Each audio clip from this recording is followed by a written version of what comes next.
Il faut véritablement comprendre que le départ de notre amie Louisette a, pour moi, tout changé parce que c'est quelque chose auquel nous avons participé. C'est quelque chose qui s'est fait, qui a été fait. Il faut vous concentrer. Il faut essayer de comprendre. C'est pas quelque chose qui arrive comme ça, même si, en vérité, c'est arrivé comme ça. Mais la façon dont notre sœur est partie, on est tous impliqués dedans.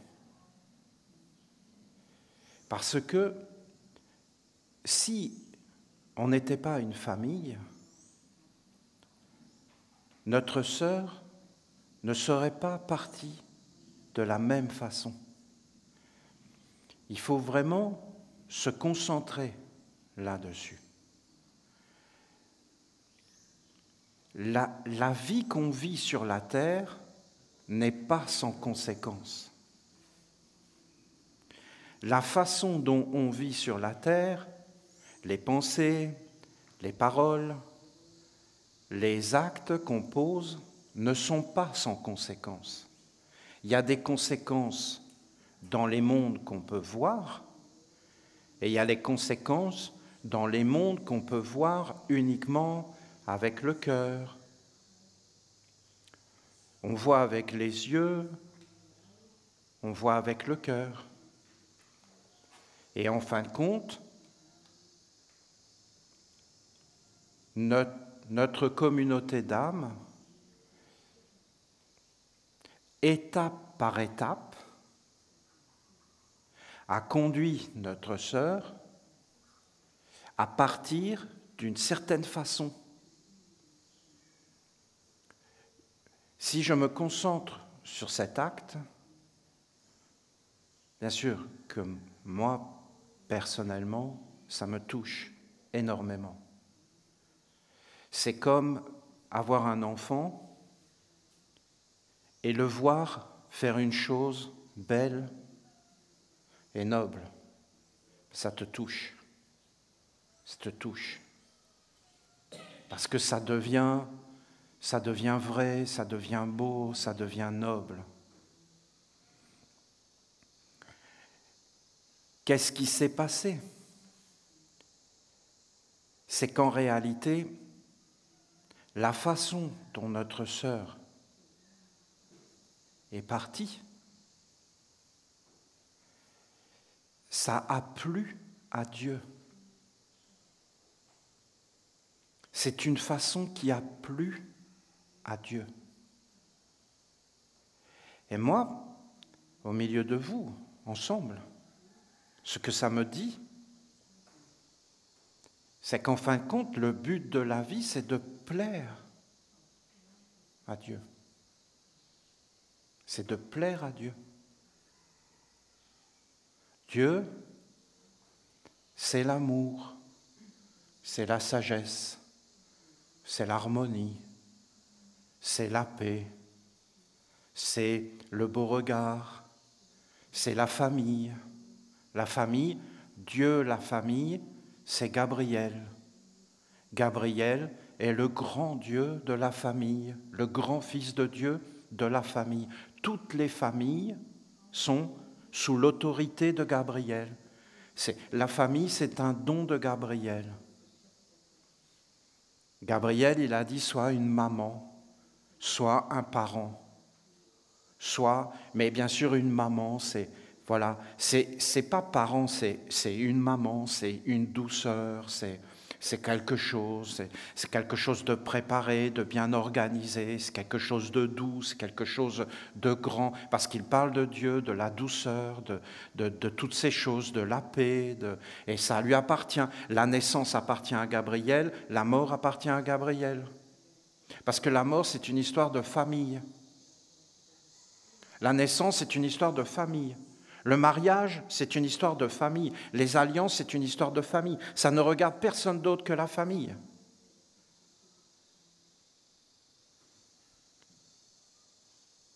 Le monde des hommes n'est pas invité. Son aspect économique, sa vision, toujours sa vision qui salit, qui détériore, qui abîme, n'est pas la bienvenue. Son avidité, c'est ça le monde des hommes. C'est tout régencé, tout organisé, mais il y a des choses qui ne s'organisent pas. Voyons, le cœur ne s'organise pas. Ça ne s'organise pas,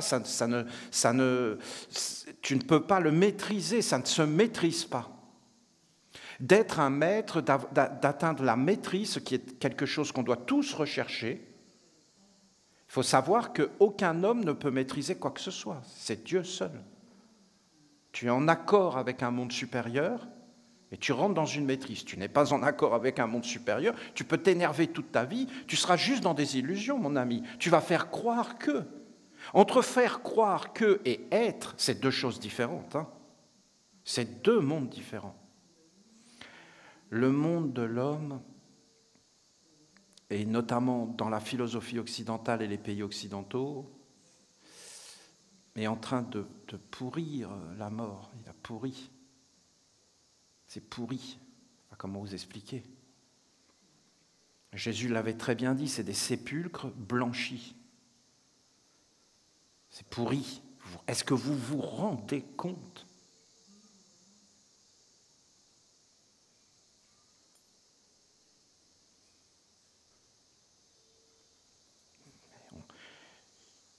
Il faut du recul. Et notre sœur, en fin de compte, elle, ça a plu. Elle a plu à Dieu. Mais c'est tout un travail. C'est étape après étape de toute une communauté qui va jusqu'au bout. Exactement. Et pourquoi je vous parle de Gabriel? Mais parce que dans les 22 commandements de Gabriel, je vois tout ça. Je vois tout ça dans les 22 commandements de Gabriel. Il parle de tout ça, mais il parle d'une façon cachée. Il veut qu'on aille chercher dans l'au-delà. Il ne veut pas qu'on reste statique. Il ne veut pas qu'on reste là avec des commandements, qu'on est avec des commandements. Il veut qu'on aille chercher l'intelligence. Il veut qu'on aille chercher la sensibilité, l'âme, le cœur, la volonté d'un monde plus grand que la mort. Son 22e commandement, et tous ses commandements ne parlent que de ça. Il dit, tu vivras avec ce que tu crois être vrai, tu iras jusqu'au bout. Et il dit, tu ne serviras pas les forces qui amènent tout vers la pourriture, vers la décomposition, vers le néant, vers la mort. Mais tu accueilleras les forces qui vont vers la vie, vers la grandeur, vers la splendeur. Et notre mère nous dit ici que cette terre de la merveilleuse, parce que, comprenez, notre mère n'est pas présente uniquement quand on fait des initiations, Elle est omniprésente sur ces terres.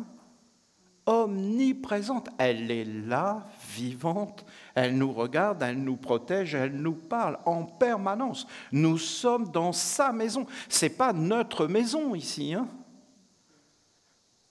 Ça va, quoi. Les hommes, ils ont pris suffisamment d'espace. On peut maintenant avoir des espaces où ce n'est pas chez nous. D'ailleurs, est-ce que c'est chez nous la terre? Mais non, nous ne sommes que de passage. Nous sommes des locataires. Voyons, ce n'est pas chez nous ici. Nous venons pour accomplir une œuvre. S'il y a une façon de mourir qui plaît à Dieu, alors il y a sûrement une façon de naître et une façon de vivre qui plaît à Dieu. Et en fin de compte, il faut juste trouver comment faire pour plaire à Dieu, pour plaire à des mondes supérieurs, pour plaire à une intelligence supérieure. Notre mère donc nous indique que cette terre et le jardin du silence, c'était d'enlever le voile de la mort. Et je pense profondément que cette terre a quelque chose à voir avec la fin de la vie. Et d'ailleurs, nous commençons les travaux et nous sommes engagés dans des travaux. Alors peut-être que ça paraît rien, mais enfin, nous allons avoir le temple du passage, le temple, ou en fin de compte, le temple de la fin et du commencement, le temple de la naissance. Parce qu'en fin de compte, accompagner un être, c'est l'accompagner dans les deux sens. À la fois quand il apparaît et aussi à la fois quand il retourne. Alors peut-être ça paraît naturel de faire tout ça, mais ça ne l'est pas. Et je vous assure que c'est un moment incroyable de construire un temple. C'est tellement normal. Mais c'est comme une magie. C'est une magie. Demain, vous voyez, aujourd'hui, tu veux un enfant, tu es deux, et tu formes une famille. Demain, ce sera tellement normal d'aller se faire inséminer. Vous trouvez ça normal, vous, d'aller vous faire inséminer pour avoir un enfant ? Demain, ce sera normal, comme c'est normal aujourd'hui d'aller dans les hôpitaux, comme c'est normal aujourd'hui qu'on ne puisse plus s'occuper de nos morts, ni de nos enfants, ni de la naissance, ni de toutes ces choses, que c'est familial, mais que ça ne le devient plus, et qu'en fin de compte, des mondes extérieurs viennent et nous inséminent comme on insémine une vache. Et on perd le sens des réalités. Et en fin de compte, ça ne plaît pas à Dieu.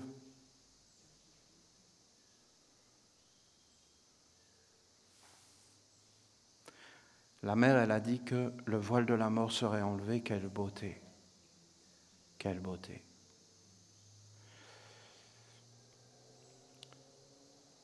Je pense que beaucoup de choses vont changer.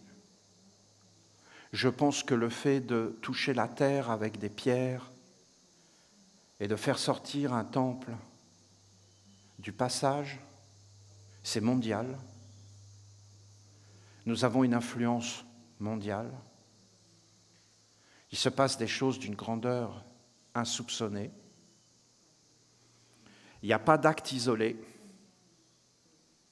On a été obligé de fuir et de s'exiler des pays occidentaux juste pour avoir le droit de vivre dans la dignité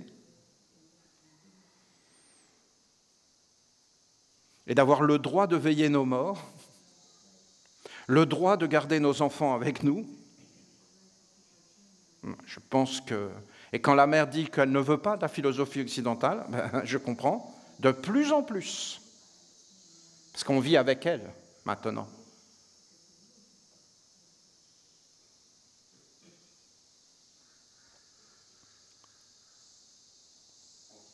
Je pense que les parents de la lumière, je pense que ceux qui ont pris leur engagement de parents de la lumière sont des êtres inouïs. Je vous parle avec mon cœur. C'est des héros. Il n'y a aucun mot pour décrire. Je suis persuadé que toutes ces choses se sont enchaînées et ont été dans une suite à partir du moment où il y a eu le cercle des parents de Dieu. Je pense que ce cercle des parents de Dieu plaît à Dieu et que c'est ce cercle des parents de Dieu qui a engendré cette terre et après notre sœur Louisette qui a en fin de compte ouvert un chemin totalement incroyable pour moi, qui a tout changé et qui va tout changer. Et je demeure persuadé que les parents de la lumière doivent maintenant être grandement honorés. Et je pense que sur cette terre, nous les célébrerons de la même façon que nous célébrons la ronde des archanges et que beaucoup de choses vont apparaître sur cette terre, des choses nouvelles qui, après, peut-être cela prendra des années pour que les Esséniens s'organisent et prennent conscience que dans la vie, quand tu veux quelque chose, il faut s'organiser et il faut le faire. Et il faut mettre en place des mondes et des mondes. Nous sommes venus sur la terre pour être des bâtisseurs, des créateurs. Ce temple du passage que nous sommes en train de poser sur la terre, bien sûr qu'il est lié aux Esséniens et aux Esséniennes. Mais en réalité, les parents de la lumière, les parents de Dieu. Et nous voyons les œuvres apparaître. Car Louisette a fait son passage dans les parents de Dieu, dans le cercle.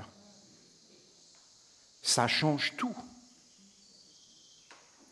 Ça montre bien que nous sommes des créateurs sur la terre.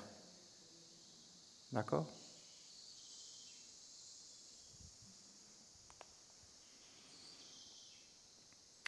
Il faut organiser. Nous avons beaucoup de travail. Ça, c'est certain. Et les Esséniens vont devoir comprendre qu'il y a réellement beaucoup de travail et que c'est une organisation. Et la parole d'Ouriel, qui nous a touchés grandement, parce qu'il en a dit des paroles, Ouriel, hein, mais alors celle-là, ne laisse pas le monde organisé par les hommes organiser ta vie.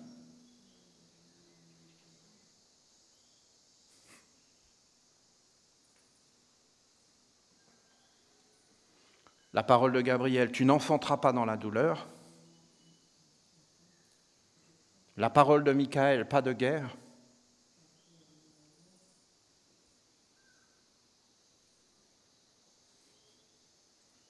Une organisation.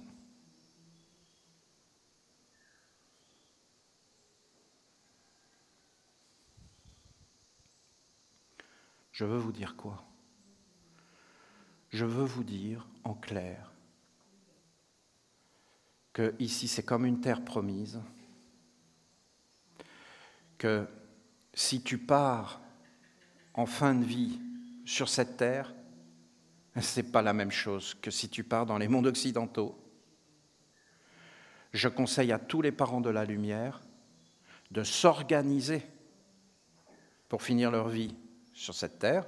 Je ne peux pas être plus clair. Les autres, je ne sais pas. Je ne parle aux parents de la lumière. Et les parents de la lumière, il y aura des cultes particuliers pour le passage qui vont s'organiser sur cette terre et nous prendrons particulièrement soin des parents de la lumière, mais il faut qu'ils soient sur cette terre. Pour l'instant, ce n'est pas possible dans les pays occidentaux, tout simplement parce que les êtres qui gouvernent dans ces pays ne le veulent pas. Et comment tu peux faire s'ils ne le veulent pas ? Comment tu peux faire ? Tu ne peux pas aller contre eux et leur dire « nous, on veut ». Il faut se battre au niveau juridique, puisque nous sommes des êtres de paix. Il faut faire valoir nos droits. Mais quand les êtres qui sont là sont même dans l'envoûtement, même quand on est essénien, hein, parce que comment tu peux faire pour sortir de ça ? T'es dedans. T'es bombardé par des mondes entiers qui sont là. Et tu prends le rythme. Tu prends tout. C'est pas si simple, c'est de la magie. Alors demain, que nous soyons puissants, que nous nous posions et que nous soyons dans une gouvernance de nos villages, c'est évident. Mais nous serons toujours dans le respect des lois des pays dans lesquels nous sommes, comme on voulait que nous fassions. Fais l'essai, tu décides maintenant de payer en dollars américains en Europe et tu vas voir si les commerçants vont dire oui ou non. Tu es obligé de respecter les lois, les coutumes des pays dans lesquels tu vas. alors vous avez la naissance. Voilà ce qui plaît en fin de compte, ce qui plaît à Dieu. C'est-à-dire que c'est un cercle. C'est un cercle. Et je vous en ai souvent parlé. Vous avez le visible et l'invisible. Et en fin de compte, c'est lié, ces deux mondes, sans arrêt. Tu ne peux pas avoir de visible si tu n'as pas un invisible. Comment tu peux avoir du visible sans l'invisible? Il faut voir les deux aspects. Or, il y a une façon de naître ici. Et il y a une façon, en fin de compte, de mourir ici. Parce que naître, c'est mourir. Et mourir, c'est naître. Et quand tu es né, bien en réalité, c'est le début de la mort. Et la mort, ce n'est pas la fin ici. La mort, c'est le commencement de la mort. Et après, eh bien, tu y vas. Et c'est des étapes. C'est des étapes pour t'approcher de la conclusion. Et Gabriel nous le dit clairement. Il dit, tu ne tueras pas la vie, ça c'est son premier. Et le dernier, il dit, tu ne participeras pas, tu ne serviras pas, tu ne t'engageras pas, tu ne promotionneras pas, je ne l'ai pas en tête, ce qui amène vers la destruction, la mort, le néant. Mais tu t'associeras à ce qui apporte la vie, la beauté, la grandeur.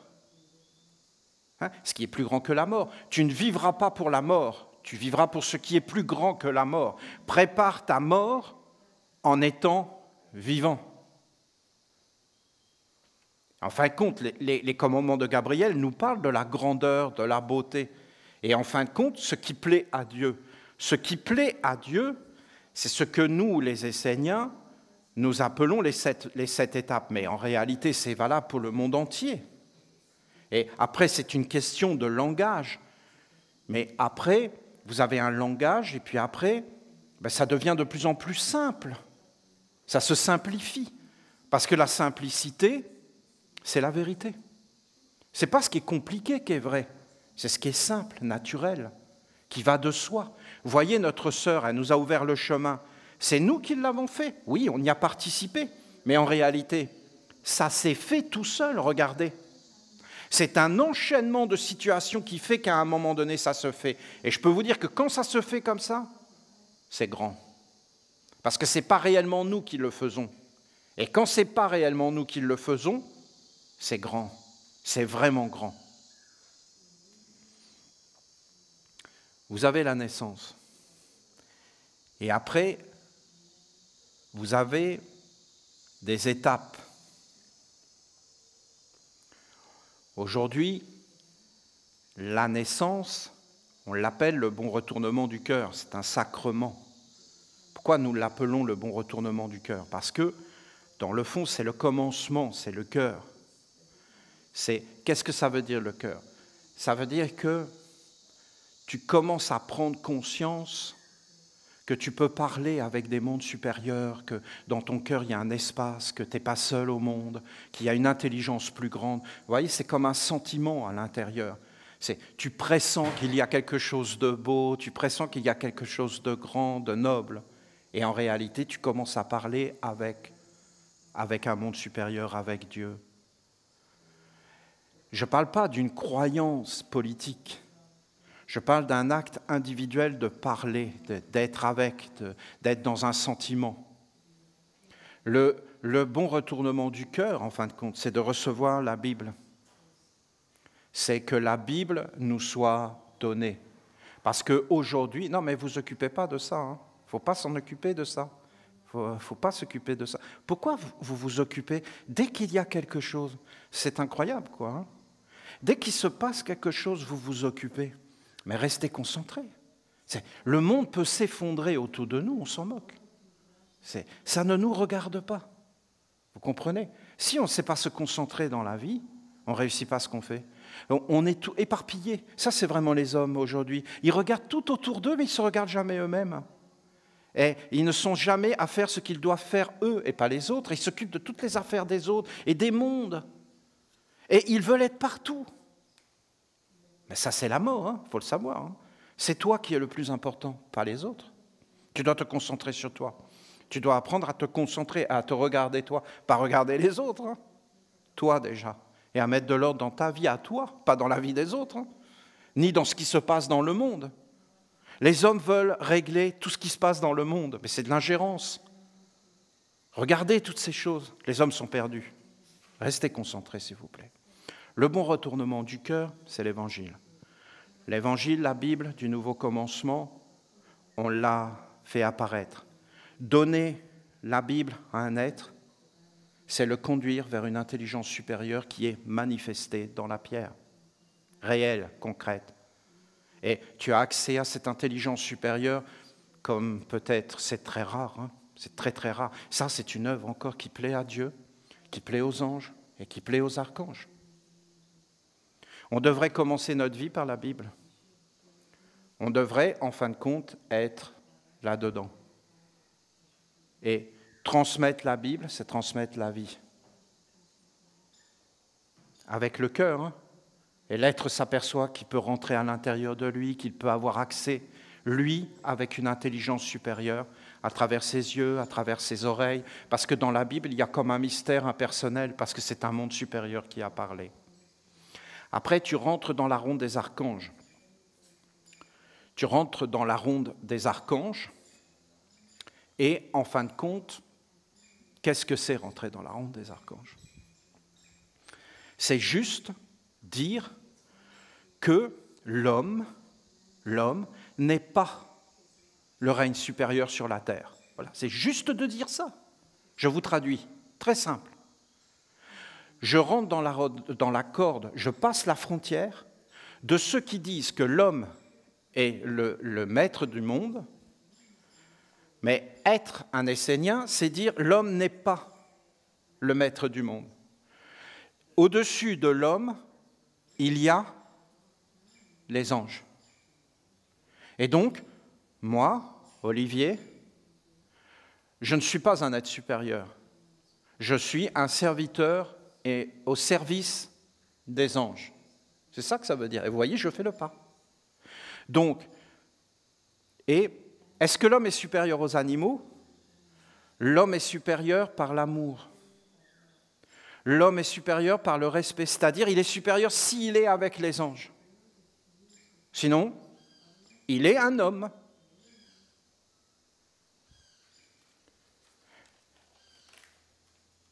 Moi, je suis un Essénien. Quand on dit animosité, ça veut dire qu'on est comme agressif, un peu en colère. Vous voyez le mot animosité ? Vous l'entendez, le mot animosité? Eh bien, moi, j'entends humanité. C'est pire que animosité pour moi. Si je dis humanité, ça veut dire grosse animosité. Et si je dis animosité, je ne vois pas du tout d'animosité, moi, dans les animaux. Je le vois de l'animosité dans l'humanité. Ah oui, là, je vois de l'animosité, mais pas dans les animaux. Ce n'est pas le même langage. Dans l'humain, je vois de l'animosité, mais pas dans l'animal. Humanité, pour moi, est un mot dangereux. Très dangereux. Par contre, d'être avec les anges, l'angélisme, ce que eux, ils voient comme une chose profondément négative, c'est de l'angélisme. C'est-à-dire, c'est du n'importe quoi. Ben pour moi, Essénien, de l'angélisme, c'est pas du tout n'importe quoi, c'est quelque chose d'important. L'amour, c'est pas n'importe quoi. Ah ben bien sûr, eux, ça les dérange parce qu'ils veulent être humains. C'est-à-dire pouvoir piller, mentir, détruire, sans aucune règle et sans, ça ne plaît pas à Dieu. Dieu autorise, mais ça ne plaît pas à Dieu. Délivre-nous du mal. C'est la première chose qu'on rencontre sur la terre. Et si vous regardez un enfant qui vient de naître, il hurle. Et dès qu'il prend conscience de son corps, il hurle. Et la seule chose qui va le calmer, c'est Dieu la mère, c'est sa maman. Sa maman va le prendre et elle va amener de la douceur. Mais regardez ces choses, c'est pour tous. Regardez toutes ces choses. Les animaux, ils savent ça. Tous savent ça. Délivre-nous du mal, ne nous soumets pas au tentateur, c'est-à-dire qu'il faut apprendre à marcher, qu'il faut apprendre à parler en conscience, en clarté, c'est l'éducation. Le pardon, c'est-à-dire l'hommage à Dieu, l'hommage. Le pain, c'est-à-dire la bonne éducation, la bonne instruction. Le pain qui nourrit les anges, pas les démons. C'est tellement simple. Donc, vous avez des étapes de la vie qui plaisent à Dieu. Vous avez des étapes de la vie qui plaisent à Dieu. Si ça plaît à Dieu, alors en Égypte, on dessinait comme ça.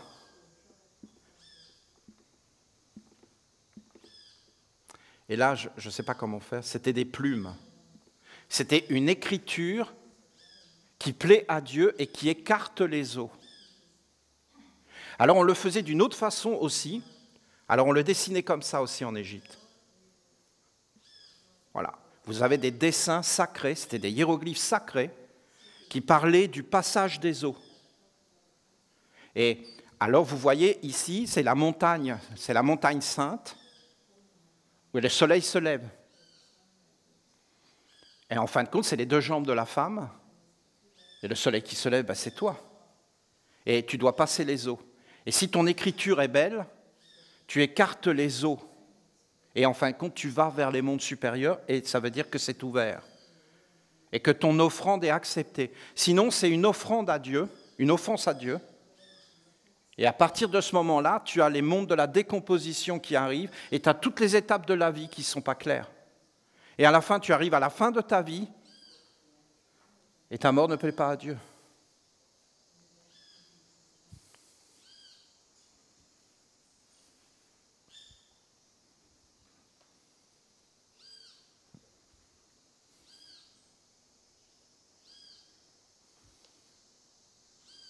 Et on a réussi à offrir Louisette. Et la façon dont elle est partie a plu à Dieu. Vous pensez bien qu'on ne va pas... Mais qu'est-ce que je vous ai dit? C'est dingue. Hein, vous n'arrivez pas à vous concentrer. Hein. C'est incroyable la concentration. Hein. C'est quand même simple de se concentrer. Et vous pensez bien que s'il y avait un problème, je vous le dirais. Et que je vous dirais, alerte, allez voir de l'autre côté, j'enverrai des prêtres. Mais voyons, non mais vous ne pouvez pas ne pas rester concentré. Alors qu'est-ce qui est le plus important dans la vie? Un enseignement qui vous est donné ou des mondes qui vous sans arrêt vous décentrent et vous rendent faible? Voyons, restez concentrés. Dans la vie, restez concentrés sur l'essentiel, c'est-à-dire vous-même. Vous êtes l'essentiel. L'essentiel est en vous. C'est en vous, l'essentiel. Et vous devez savoir ce que vous voulez et vous devez être dans ce que vous faites. Et en fin de compte, on ne doit pas vous détourner de votre but.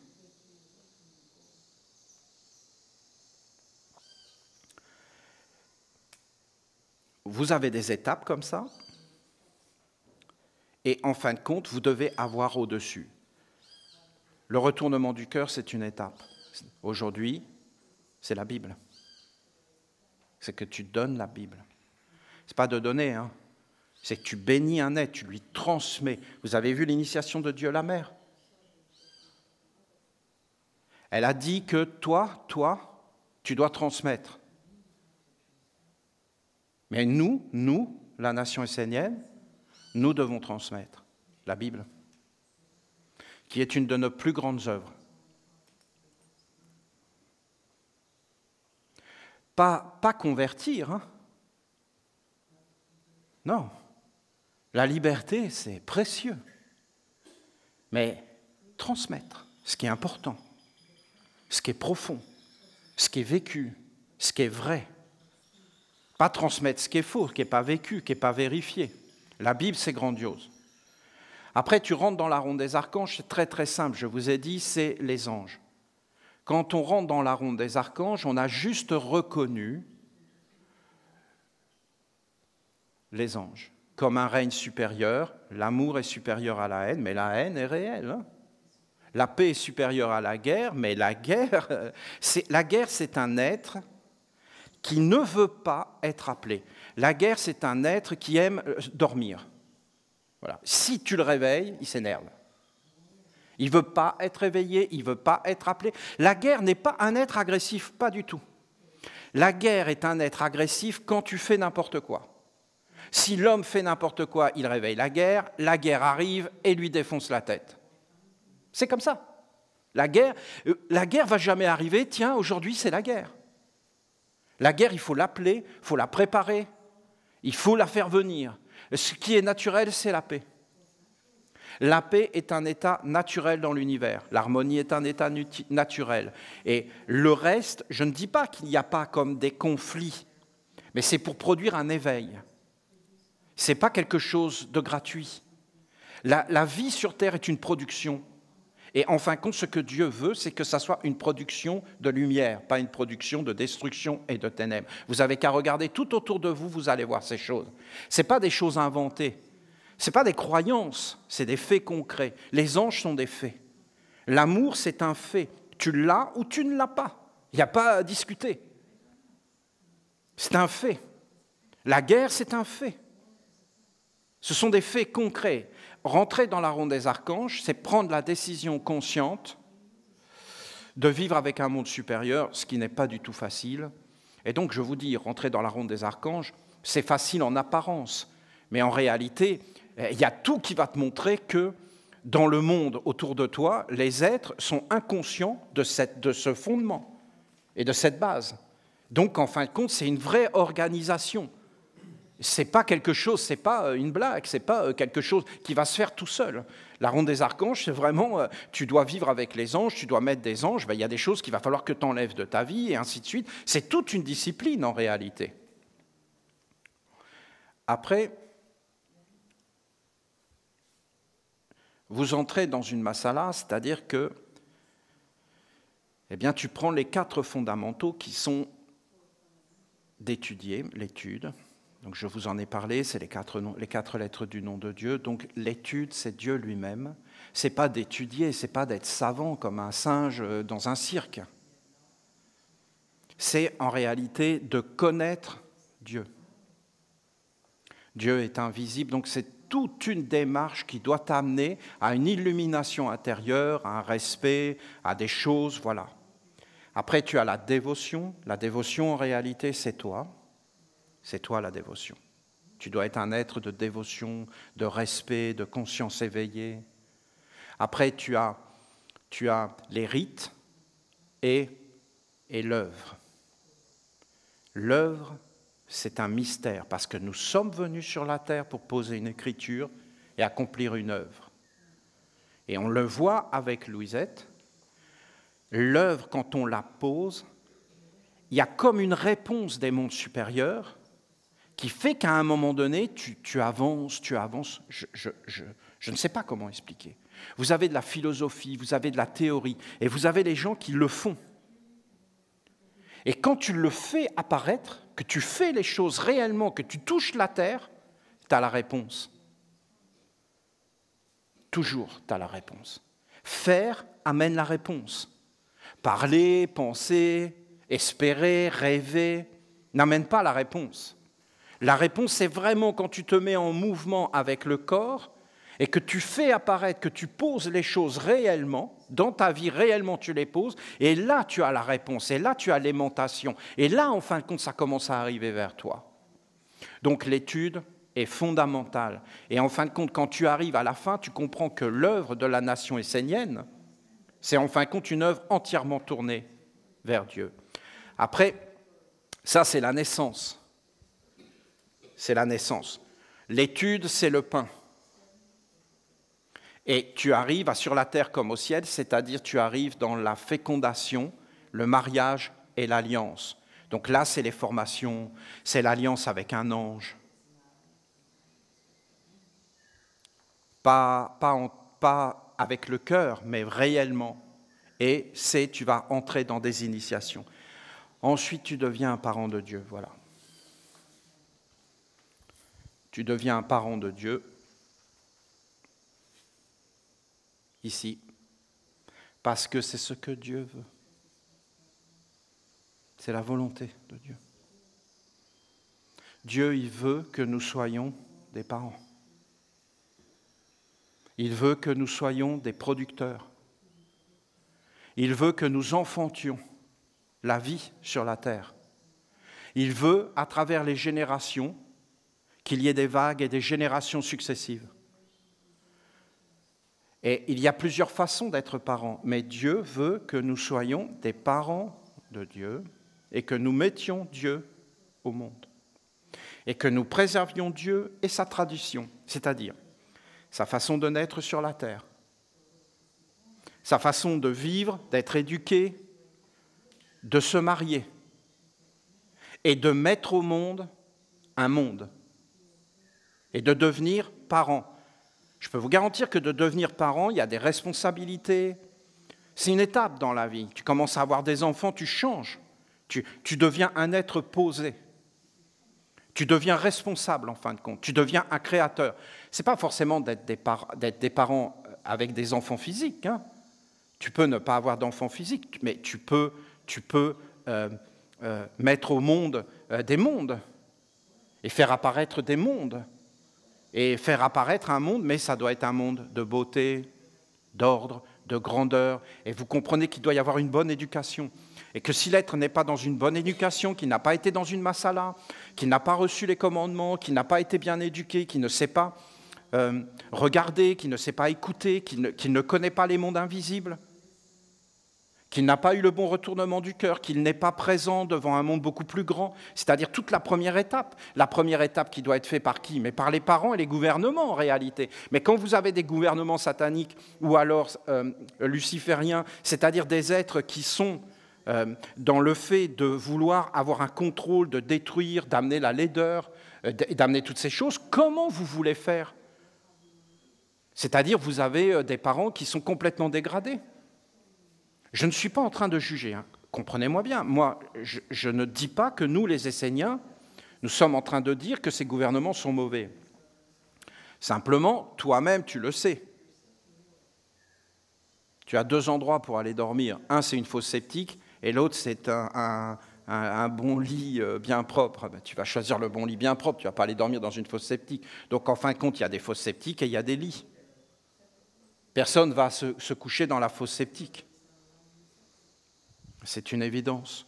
Donc, en réalité, est-ce que vous comprenez les parents de Dieu?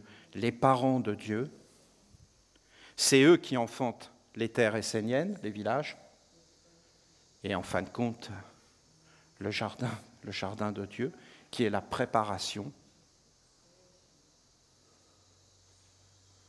pour la mort. Et si vous n'avez pas ce passage des eaux, et que vous n'avez pas l'alliance avec l'autre naissance dans les mondes supérieurs, eh bien c'est un monde en décomposition.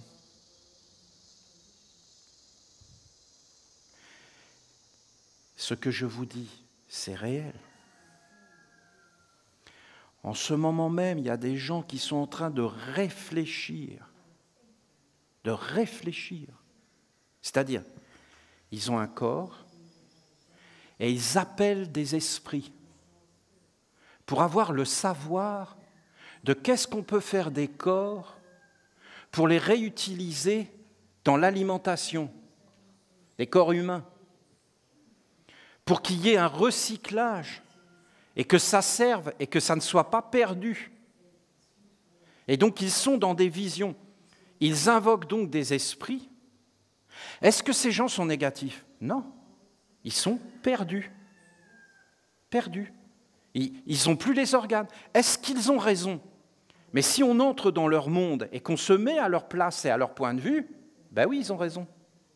Ils se disent, bon, on perd de la matière première qu'on pourrait rentabiliser et surtout taxer. Eh bien donc, parce que ils sont obnubilés par ça. Eh bien, en fin de compte, c'est logique. Ne crois pas ça. Ce serait très dangereux de condamner qui que ce soit. Parce que notre Père nous le dit, ne condamne pas. de peur que tu vas subir toi aussi. La même chose. Parce que si tu condamnes un être et si tu juges un être, ça veut dire que tu ne le comprends pas.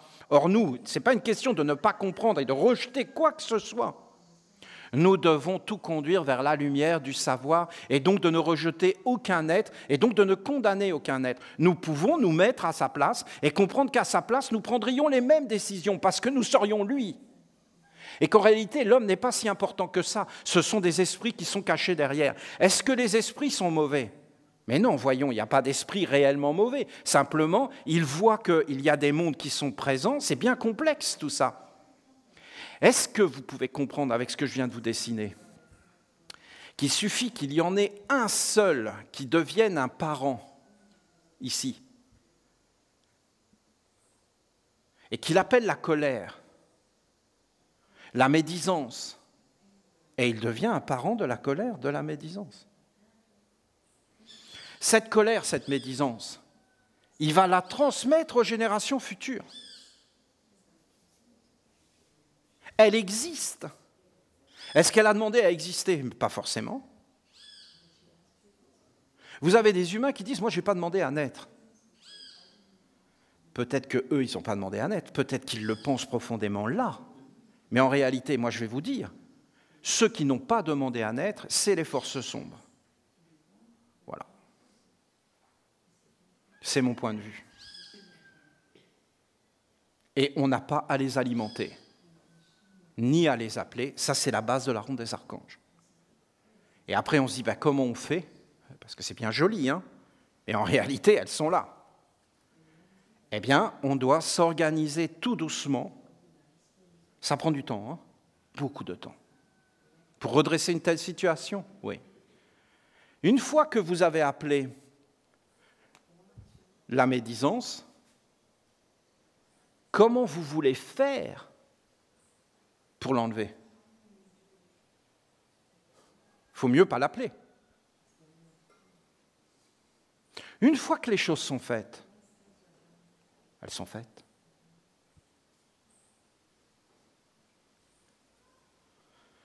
Si les océans sont pollués, comment on va les dépolluer ? Ce qu'il faut, c'est ne pas les polluer. Mais comment savoir ? Il faut être bien éduqué. Oui, mais comment être bien éduqué ? Il faut plaire à Dieu.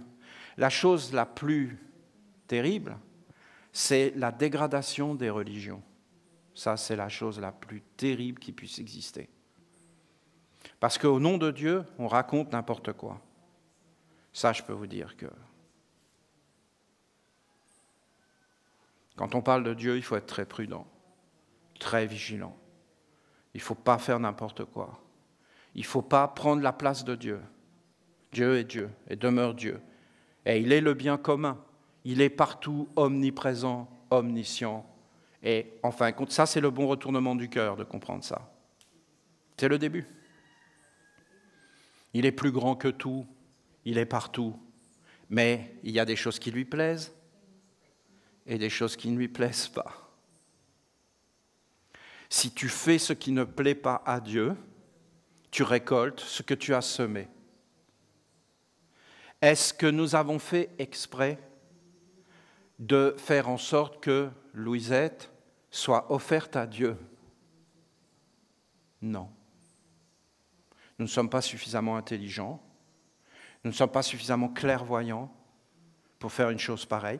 Ça s'est fait par instinct, par sincérité, par honnêteté, parce que nous étions sincères et fidèles, et que nous avons posé tous les pas, un après l'autre, sans forcément tout comprendre.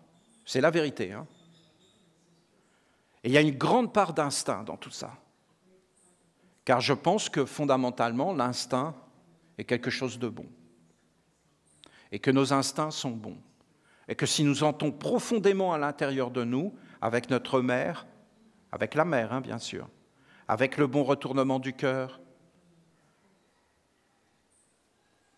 eh bien, nous retrouvons nos instincts et qu'en réalité, nous avançons comme nous le pouvons, avec humilité. L'humilité est une grande clé parce que La vie nous enseigne l'humilité, voyons. La vie nous l'enseigne. Nous enseigne le lâcher-prise. Elle nous enseigne toutes ces choses. Et à un moment donné, nous arrivons comme ça, comme une bénédiction, comme une grâce, à plaire à Dieu. Mais les mots me manquent, hein. Parce que, est-ce que vous comprenez le bonheur intense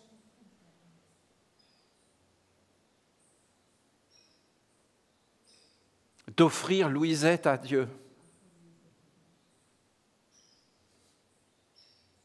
Est-ce que vous pouvez, est-ce qu'on partage ça?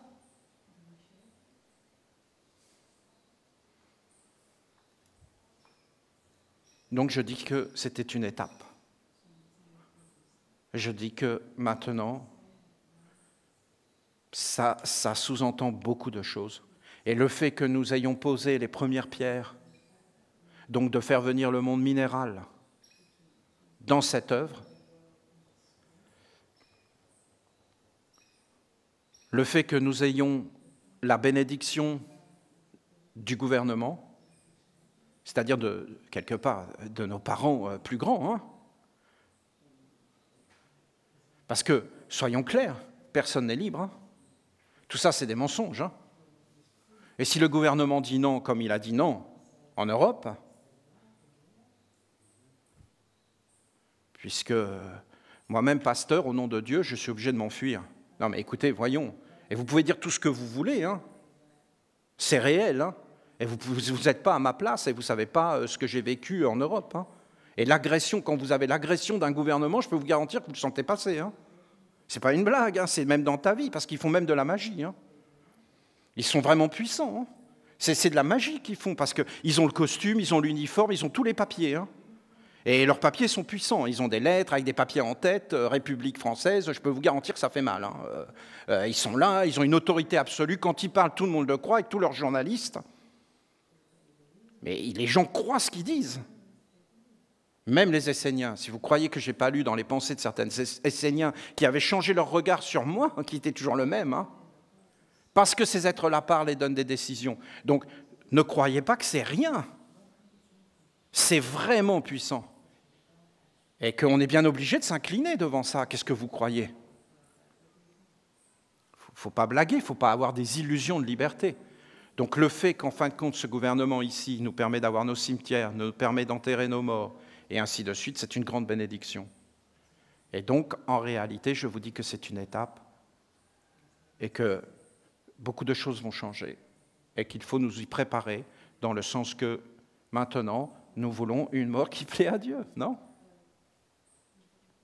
Et que ça va être une grande partie de nos activités, même si, en vérité, nous devons honorer la ronde des archanges, le bon retournement du cœur, les masalas et l'éducation du genre humain tout entier. Quel effort a été fait par les hiérogrammates? Vous entendez? Tout ce qui a été mis en place, tout cet enseignement incroyable de la naissance à la mort et de l'au-delà. C'est très rare, hein? Des documents, des textes. Il faut que les hiérogrammates s'organisent, que réellement nos frères et sœurs anglophones aient accès à la totalité de l'enseignement. On ne devrait jamais éditer un livre sans qu'il soit traduit en anglais et en espagnol. C'est une exigence. Si vous le faites, vous verrez dans l'avenir qu'en réalité, nous faisons des œuvres pour les mondes supérieurs, et les archanges eux-mêmes ont dit « mettez la Bible dans le monde entier », c'est-à-dire de la rendre accessible. C'est un enseignement réellement grand. J'espère que les humains vont le voir. Ils sont pris dans leur tourbillon, hein, dans leur tourbillon d'images, d'activités. Puis en fin de compte, ils arrivent tout doucement vers la fin, et là, ils voient que ce n'est pas du tout ce qu'ils avaient imaginé. Le réel n'est pas forcément l'imaginaire, mais l'imaginaire n'est pas forcément faux.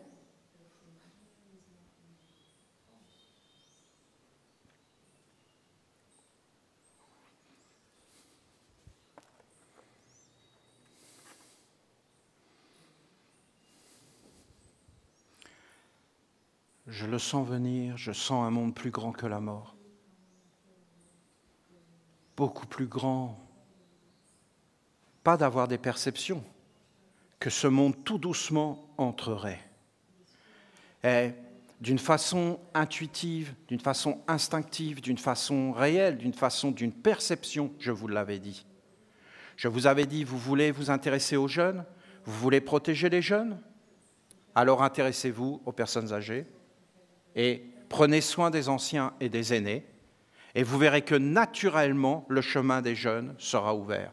Mais essayez de vous mettre dans la tête d'un enfant ou d'un jeune qui voit le monde des adultes complètement déstructuré, des adultes complètement malades, incapables de se contrôler, mais ils sont perdus. Mais s'ils voient un chemin clair, du début jusqu'à la fin, et qui voit que la fin, c'est une apothéose, c'est une gloire, c'est un honneur, c'est une récolte, c'est un aboutissement grandiose, mais toute leur vie, les décisions qu'ils vont prendre, leurs yeux, leurs oreilles, leur cœur, tout est changé. Je ne sais pas si j'arrive à vous transmettre, hein. Je ne sais pas, voilà.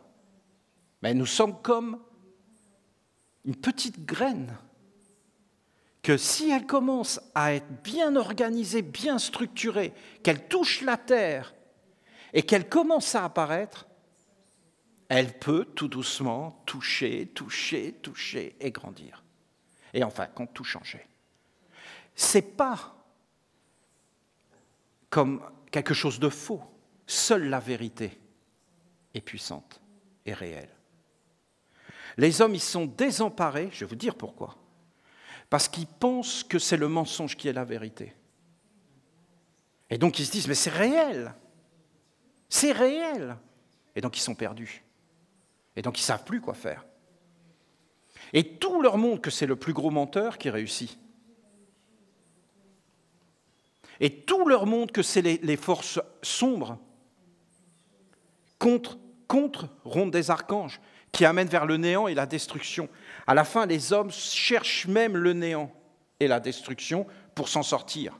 Et ils veulent tout éteindre parce qu'ils ne veulent plus souffrir et qu'ils n'en peuvent plus de ce monde qui oppresse et écrase et qu'ils veulent en fin de compte aller vers un chemin de liberté et de sérénité. Mais partout, ils ne le voient pas. Donc en réalité, c'est tout un nouveau chemin qu'il faut ouvrir. Et là, vous le voyez, c'est l'œuvre que nous avons entreprise ensemble. Une œuvre naturelle, simple, naturelle, claire, instinctive, qui vient de l'intérieur, qui est un monde à l'intérieur, qui parle et qui est plus grand que tout, et que tu vois bien sûr à l'extérieur, à travers les arbres, et ce monde donne un sens aux arbres, à la forêt, à la rivière, à l'eau, à l'air, au soleil. C'est cette vision dont nous avons besoin.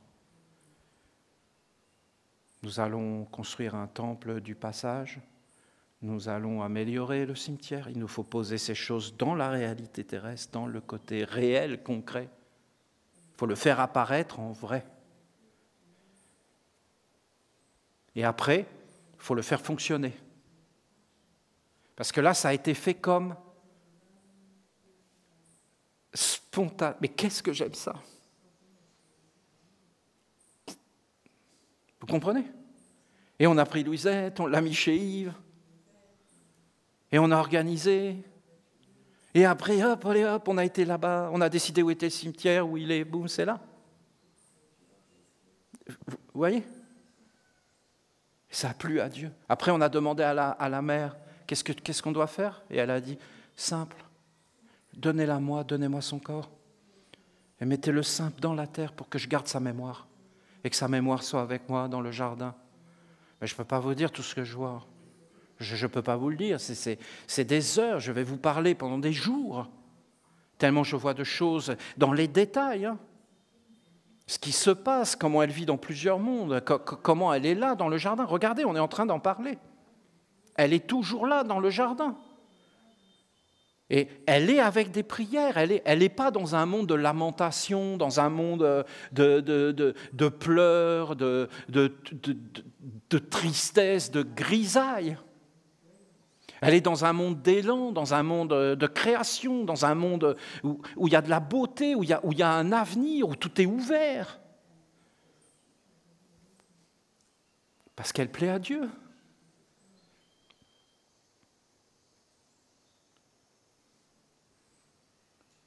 Ce qui a été fait spontanément doit maintenant être organisé, c'est simple, hein, pour l'améliorer sans arrêt, gentiment. Gentiment.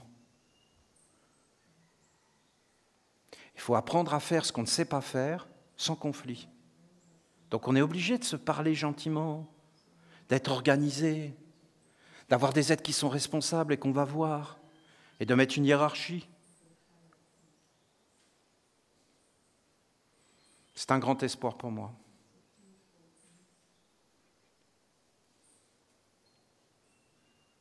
Et je pense même, je vous dis, qu'il y aura des funérailles spéciales pour les parents de la lumière. Ici, sur la terre, de la mer et du jardin de la lumière. Et que nous ouvrirons ce passage, et que si nous ouvrons ce passage, nous éclairons les mondes invisibles, tout est pur, tout est grand, et donc nous allons allumer les sept lumières. Non, c'est marrant, non, hein? C'est pas dans l'Apocalypse des chrétiens. Et voilà, il y avait un homme avec sept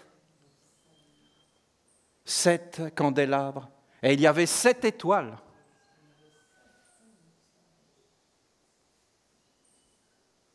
Mais c'est qui cet homme alors dont parlait Saint Jean, qui a allumé les 7 lumières et les 7 étoiles, et qui a fait apparaître le christianisme authentique et originel, et qui l'a posé sur la terre de la naissance à la mort, avec le mariage, avec les 4 pères et Dieu. Mais regardez, l'Apocalypse est ouverte.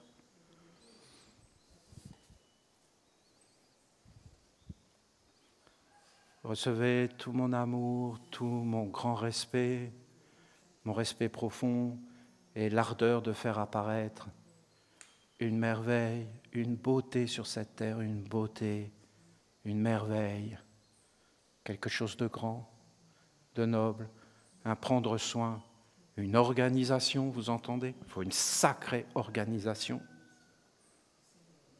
Il faut être posé, il faut une anticipation. Soyez profondément remerciés.